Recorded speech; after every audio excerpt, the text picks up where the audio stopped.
to another edition of MIW. Got the D-Man here, and I am glad you could join me. I was thinking today how you guys, and when I say you guys, I've done the same thing, worry too much about if she's going to like you.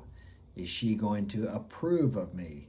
Now, I know you don't think of it in those terms as seeking approval, but how many times do you go up to a girl thinking, I hope she likes me?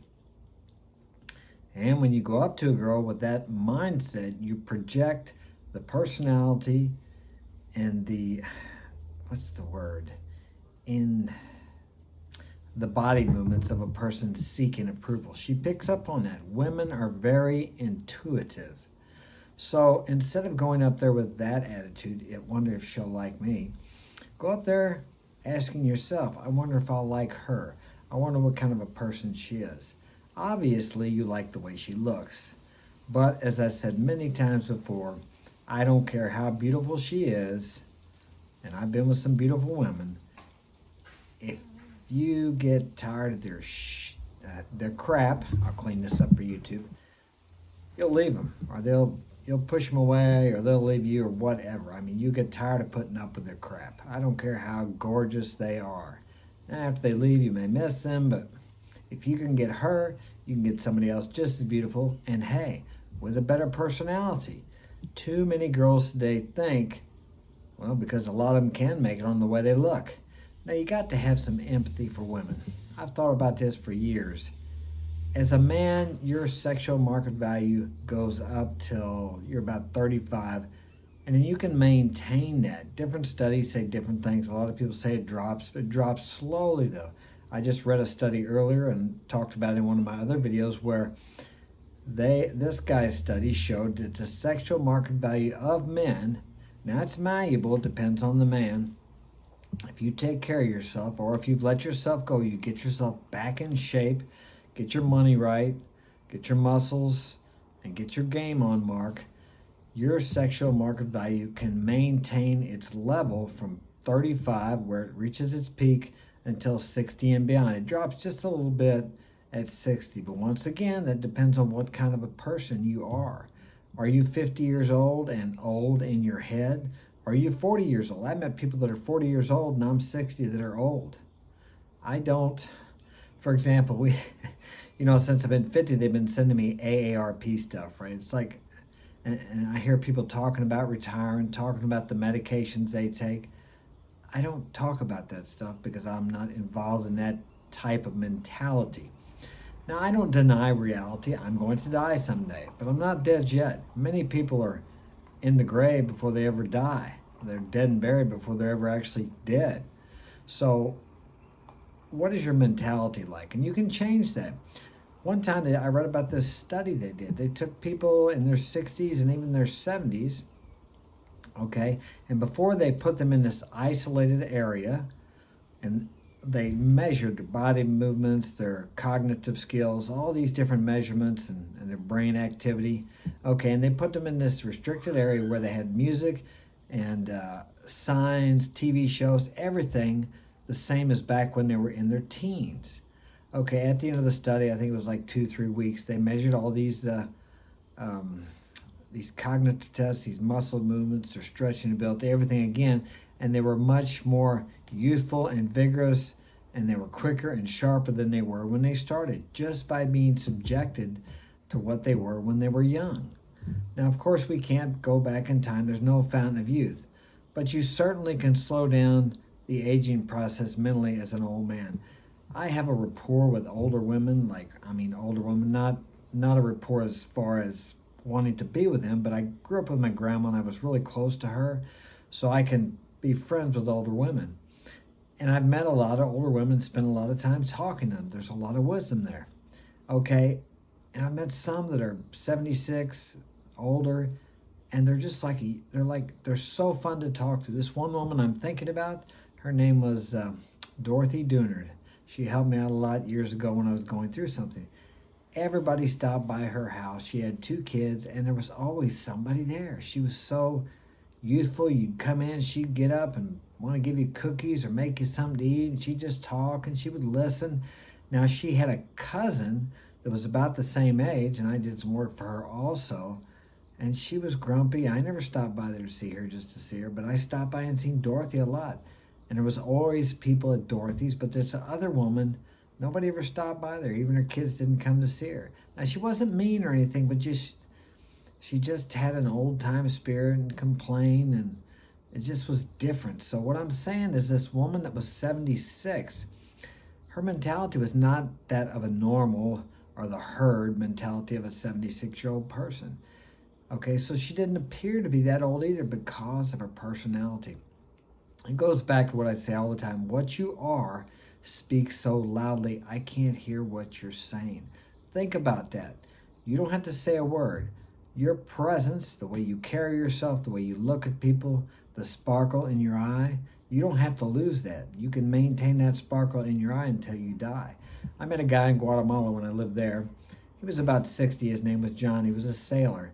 And that guy had the sparkliest blue eyes I've ever seen. I talked to that guy. He was a pleasant guy to be around. I really enjoyed the time I spent talking to him in the park down there. Because he wasn't an old man. He didn't talk about old man stuff. He wasn't talking about his medicines and I don't know if I'm going to make it, or where am I going to stay, or he had a youthful spirit. Now, I'm fortunate because I have children that are ages from 11 to 20, 5 boys and a daughter. So for me, it's really, I understand though why people get old. For 3 of my boys work from, we get off work. If we've had a long ride to work, we get home, and I'm pretty stiff. Now, they're stiff too, and they're complaining about their back or about this, and they're moaning and groaning. Now, if I was not around my kids, I would feel, well, man, I'm getting old. I guess this is just part of it. Well, whether that's age or not, they have the same thing. But we forget that when we get older, and also we're never around young people. As I was going to say earlier, there's a senior citizens place here, and there's a lot of people that go up there that are younger than me, and they hang out with those people. Hey, and that's great. I'm glad they got somewhere to go, but I don't want to go there because most of those people are not doing anything. I mean, a lot of them go there to fellowship and have a good time, and I think that's great, but they don't have a vision anymore. They're thinking about the end of their life. And I'm thinking it's the same way or even better than I thought when I was in my 20s. I have a vision. I have goals that I'm excited about. And that's what you need. You want to be more attractive to women? You got to be attractive to yourself. When you get up in the morning, do you think, well, another day, I got to go back to work. Gee whiz, let me see. It's hump day. Oh, thank God it's hump day. Oh, no, wait. Yeah, Friday. Thank God it's Friday. TGIF. I don't have that, and you don't have to have that, okay? Sometimes I forget what day it is because every day for me is the same. I like every day. I'm not exceptionally happy because Friday's here because I'm not looking forward to the end of the week. I'm not actually looking forward to any day being over. I'm enjoying and living in the day I have. Sometimes I'm at work, got my boys working, I'll be watching them, and I think about how grateful I am to have my family working for me, because that's what they did years ago. My boys are growing up with their father. We talk as men, as fathers and sons should. They're not learning about sex out there in the street like I did. My first sexual experience was with a couple of older boys and the local easy girl, as we called her back then. I was like 13. I looked at some Playboy books. So I'm so happy. And my dad did the best he could, and he did a great job compared to what he had. But I'm so happy that I'm able to guide them with the best of my ability. So it's a real blessing. And I think about that at work sometimes. So you have to enjoy every day. If you hate your job, you don't like your job, you're just waiting for retirement, that's no way to live. Because you may be like some of the friends I grew up with that are much younger than me. They're not here now. They did the same thing, and they either retired and died shortly afterwards, or they died before they got there. So they suffered through life to get to something they never got to. You have to enjoy your life today. And back to attraction, when you're enjoying your life today, you're living your life today, and to the fullest, people are attracted to that because that's rare and that's unique. Most people aren't. Most people are complaining and groaning about politics, the weather, their health, or whatever it happens to be. Nobody wants to be around that. Of course, there are groups that are drawn to that, but you need to stay away from that. Be around people who will inspire you. As I've said before, I finally wrote a book because for years people had been telling me I needed to write a book about my life. I've had a lot of adventures. Now, had I been around the wrong type of people, and the one person in particular, he's a multimillionaire. I've known him for a long time. He has a business in St. Louis, very successful. He's the one that actually had me meet with an author, a guy by the name of Millen, something like that, about 7 or 8 years ago, and encouraged me to do it. He was going to have the author write the book for me, but I just wasn't comfortable at that time. My mom and dad were still alive, and anyway, they've since passed, and it's not all about them, but there were some other things too that I needed to let some time pass. So I decided to go ahead and do it, and he's going to write the foreword for me. But these are the kind of people I hang around with. Several of my friends are multimillionaires. A lot of my clients are multimillionaires. These are the kind of people you need to be around. And if you don't know any, you need to seek them out because you become part of what you are around, whether for good or bad. I'll give you a little example. I used to go out with this girl for a while, and she would always do that blah, blah, blah. And I hated that. I guess that means you're continuing to talk. There's a lot of things I learned since I started dating again. And I hated that, okay? And then one day I found myself doing it. So even though I didn't like that, people rub off on you or you pick up their traits, and it's easier for someone to drag you down, not that that was dragging me down, than it is for you to pick them up. She also smoked. Okay, she didn't really want to smoke, wanted to quit, tried, couldn't do it. I found myself after many years, I'd go down there, she was out of the country, I'd smoke a cigarette with her, and I enjoyed it. And I don't regret that, but you see what happens. Had I not been going out with her, I probably wouldn't have done that. I did not pick up the habit of smoking again, but what I will tell you is I have a stronger desire to smoke now than I had for years because I hadn't smoked. Okay, if I choose to smoke a cigarette, I'll do it, but I will not get back into the habit of doing it. The whole point is when you're around somebody, they will or you will pick up their habits for good or for bad. So why not choose to hang around with people who are successful? Now, it doesn't have to be just money.